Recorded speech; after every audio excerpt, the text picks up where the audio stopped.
Ellen, 18 months to 2 years, organising a circuit.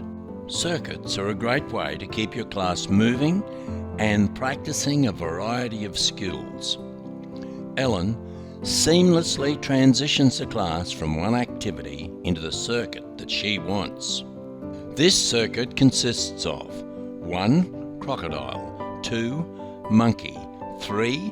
Back floats, 4. Assisted swims and free float. Hold the wall. Hold the wall. Ready? Hold the wall.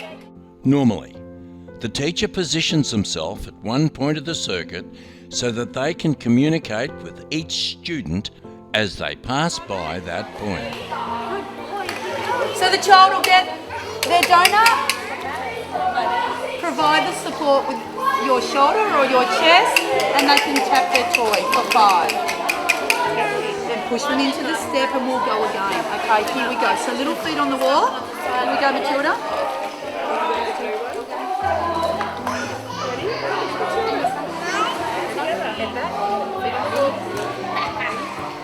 And push. 1. Tap, tap, tap, tap, tap, tap, tap, tap, tap. Nothing beats good old assisted swim and free float, so that is included into the circuit. Because the teacher is positioned at one point of the circuit, the teaching of other skills falls squarely on the parents' or carers' shoulders. Therefore, it is vital that the teacher makes sure he or she has the parents understand the nuances of the other swimming skills.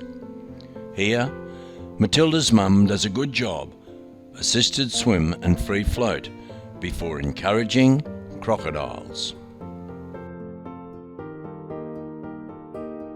Tap, tap, tap, tap, tap, tap, tap.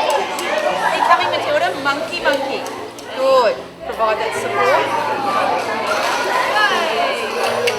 Good monkey. Keep monkeying.